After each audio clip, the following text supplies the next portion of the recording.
All right, it's time for the top 10 characters for the month of November. And it's also going to be a fun video because we're going to talk about ISO-8. And also, in this top 10 video for this month, I'm going to pay a special attention to characters that were exceptionally good in Dark Dimension 3. Now, I don't want to say they're going to be good in Dark Dimension 4 or anything like that, but it's known that certain characters are good in Dark Dimension as opposed to other game modes. So this top 10 list is going to have a focus on ISO-8 and also Dark Dimension 3. I just want to give everybody a shout out for last month for liking the video so much. It's always my most popular liked video. And let's get into the list right now because this is going to be in no particular order. And I put Black Bolt here. Not that he's good in Dark Dimension 3 or anything like that. Just because he's like my favorite character of all time. And I didn't put Black Bolt on a top 10 list. That'd be a problem. And of course, he's super amazing and beefy. I love playing this guy. And I've got him on Striker. And the reason for Striker is because when he hits the second time, he's stripping away positive effects. And a double tap is really great when you're just clearing all those positive effects away. Quite paired up nicely, of course, with Yo-Yo as a skirmisher. Yo-Yo's not going to be on the list, and a lot of characters I'm not going to put on this list, but I'm going to mention them because, they work well with Black Bolt, and I think a good example of that is going to be the next character right here, Symbiote Spider-Man, and I just want to say that I could have put Carnage and Antivenom on this list as well. It's just that I just wanted to kind of just talk about the symbiotes in general. Now, they do get boosts for Dark Dimension. In Dark Dimension 3, for a long time, we've been saying mandatory Symbiote Spider-Man and Carnage, and I'm sure Antivenom could have gone in place of Carnage. A lot of people ask me if they should do Antivenom before Carnage, and I don't know the answer. They both seem really good. I think the three of them can run over Dark Dimension 3, and I'm guessing that there's going to be a place for them for sure inside of Dark Dimension 4, but we're going to have to wait and see, and I caution everybody to wait to see what happens. Now, on Symbiote Spider-Man, I've got Raider because he can hit multiple targets. He gets the benefit from the Raider class and applying a lot of vulnerable. On Carnage, I use Skirmisher.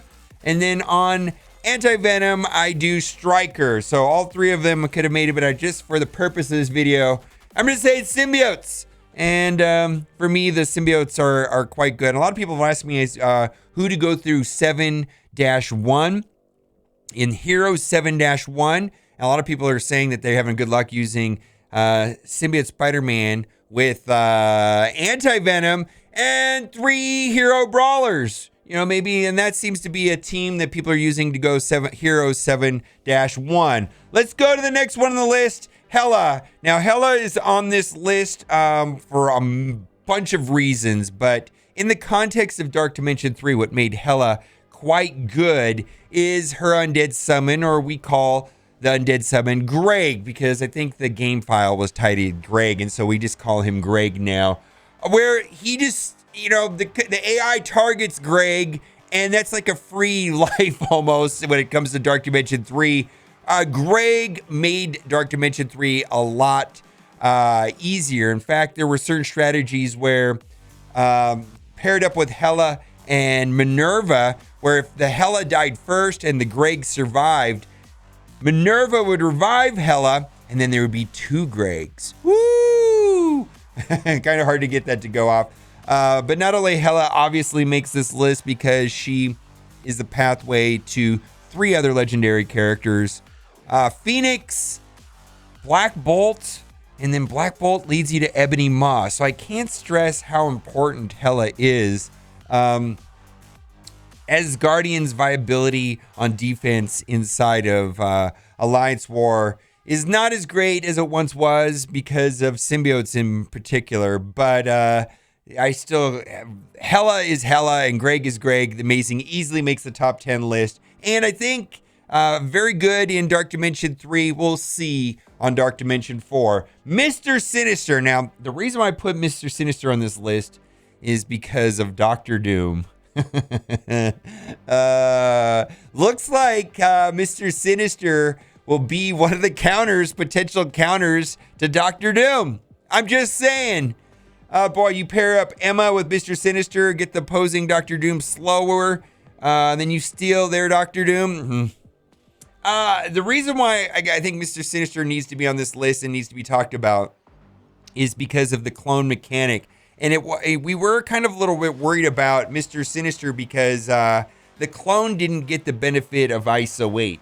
And I'm using healer on Mr. Sinister. But the reason why I personally was a big fan of Mr. Sinister, and I will continue to be Mr. Sinister from him, is that his kit will scale well for a long time. Being able to clone something on the other team is great when, you know, characters are going to get better and better and better and better and better. Mr. Sinister is going to clone better and better and better characters as time goes on. So I still think he's of high importance, especially with Dr. Doom. And we'll talk about Dr. Doom a little bit at the end of the video. Next on the list is Emma Frost. Oh, God. Do I need to talk about her? Low cooldowns. Amazing kit. Low cooldowns. Minus 10% speed. Cleanse. Clearing all positive effects of another state. There's like 10 things that are good about her. And her basic attack clears positive effects, and that's why I have Striker on her. Emma Frost is amazing, and we're just finishing up, or we're about to finish up the second milestone event for her, and they announced that there's going to be a third one. I can't wait to get her to 7 stars when the third event comes out. But Rip Gold, my goodness, the gold crunch is real, and the milestone event definitely exposes training materials and the gold bottlenecks. I just think we have so many bottlenecks in the game, and this is a bottleneck right here. Ions, SBCs, Gear 15 uniques. Oh my God, there's so many bottlenecks, and the milestone gold one really has been painful with Emma. But there is going to be a third event according to the in-game notification we just got yesterday. Let's go to the next, Ebony Maw.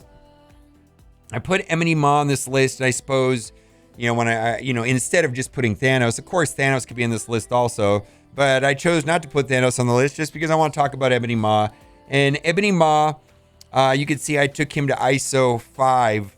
Actually, the two characters I took to ISO 5 was Ebony Maw and Thanos, and a lot of people are speculating what characters to take to Gear Tier 15, and my suggestion again is to not do anything right now.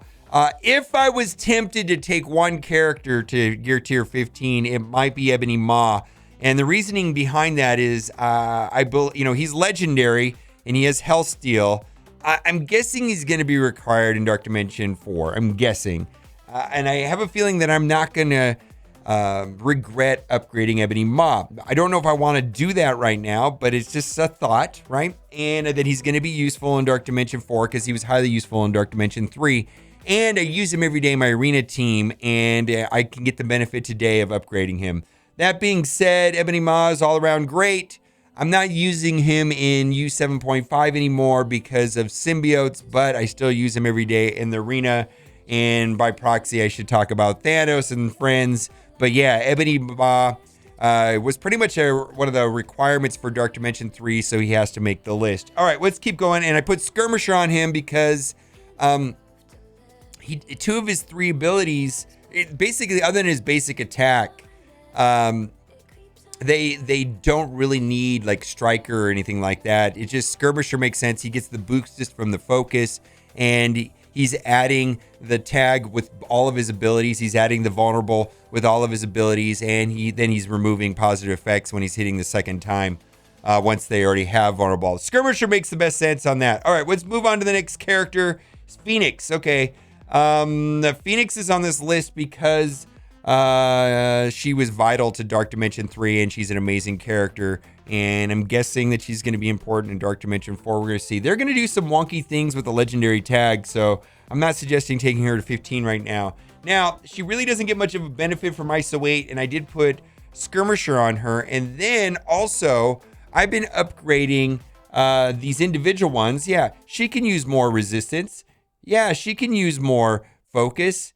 Yeah, she could use more damage. But I don't really want her to have more armor and more health. So I'm going to be willing to take these other 3 pieces up higher because her character does benefit, but I technically want her to die off early. And so I'm not really boosting up her armor and her health. And I don't see a reason to take her above Skirmisher level 1 at this time. maybe there will be another reason. I don't know. All right, let's keep it going. Minerva. Okay, so Minerva was vital in Dark Dimension 2 and 3. And she does have the health steal. And so the reason why I think she's going to be important later and she makes the list is because of the health steal. And she does not have the legendary tag. Now, I just want to put this out there. They may do something really weird on Dark Dimension 3, Dark Dimension 4 rather. We don't know that it's going to be like modeled after Dark Dimension 2 or Dark Dimension 3. They might do something really different. So again, don't upgrade these characters to 15, but I'm just pointing out that she was really good in Dark Dimension 3. She does not have a legendary tag. There might be some opportunity in Dark Dimension 4. We will see. She makes the list no-brainer. Also, when I use Ebony Maw Thanos combo in U7 raids, I'm finding that if you're going to want to if you ever taunt with Thanos, you're going to need to have Minerva on the team just so that he can heal up. Otherwise, he gets deleted pretty quickly. All around, Minerva is amazing. Great. I love Minerva. Healer, of course, on the ISO-8. Next, Ultron. We just had to put Ultron on this list because I don't know if Ultron's going to be good in Dark Dimension 4 or 3. Yeah, he wasn't that great in Dark Dimension 3, actually. He just died a lot. His cooldowns were really high. But Ultron is just kind of a one-man army. I just feel like by default I have to put him on this list. And Stryker is the best for him because his basic attack strips off positive effects. So pretty much that's a recurring thing. Like if something cool happens on the assist counter on the basic attack of a character, then you probably want to use Stryker. If the character has the ability to assist all the time, you probably want them to be Skirmisher. And they did say in the blog post that they were going to leave that mechanic alone for now. We'll see how it goes. Now, I got to talk about 5 other characters that are not necessarily on the list, but I just want it to be on the radar. Actually, 6 characters. Doctor Doom. Yeah, okay. Doctor Doom is probably going to be on this list whenever it gets unlocked. But not that we're going to put him on the list because that's nobody has him, right? But the reason why I wanted to talk about Doctor Doom is I also wanted to talk about Invisible Woman.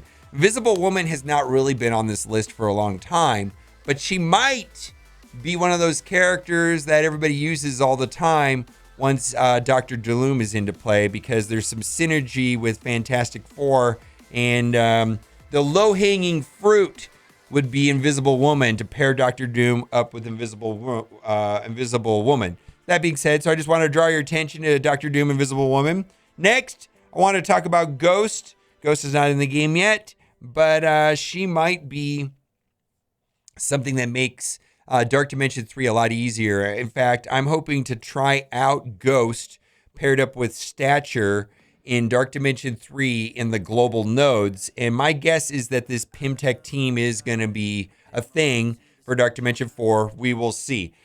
There's 3 other characters that I wanted to put on the list, but I wasn't really sure how to frame them. Maybe it's because I just personally love them a lot, but I feel like they're missing something or that they would be very good maybe later. And I'm just going to rattle off the 3 names: X-23, Doc Ock, and Zemo. I just feel like there's something there with those 3 characters, and I wanted to mention them, and I could go into detail on all 3 of them on why they think they need to be in the list. X-23, I'm not going to go into a lot of detail. X-23, maybe having something to do with X-Men. Getting turn meter when they drop below 50% seems to be a mechanic that'll be useful for a long time. Her kit is really good. I think she's going to be a superstar for a long time. Doc Ock seemed to be fell off very quickly as soon as Antivenom came off, but I feel like we get one more charged Sinister 6 character or something, and that team could be bonkers. It's already really good, but I feel like there's still a future for Doc Ock. Just seems like he got forgotten really quickly as soon as Antivenom came out. And then lastly, Zemo. If you've played any kind of balanced PvP, the raw power of Zemo is quite amazing, and I feel like there's just a big opportunity for him. Maybe a new version of Hydra team where the Hydra minion team with Red Skulls is dismantled, and You know, there's going to be a team of just the named Hydras. Zemo with Red Skull and maybe somebody else, a Lady Hydra. I don't know. There's all kinds of rumors out there, but I feel like Zemo is going to be really important going forward. All right, I'm sure there's something I missed. And again, I'm not suggesting anybody take any characters today to 15 because of Dark Dimension 4. I believe that is a little bit too early to do that. But guess what time it is? That's right. It's time for the giveaway. I really hope you liked this video today, because if you did, you are in luck. For every single person that likes this video, you will be getting for free, just for liking this video, in your account, an 8-star Flesh Superior Hyperphage. This is not a scam. What is this artwork? What is this artwork? I swear that this is a mistake. What are they thinking by making it look like that? Didn't they do that in that other game? Anyways, let me know what you think in the comment section. And as always, thanks for watching and keep on gaming. Bye!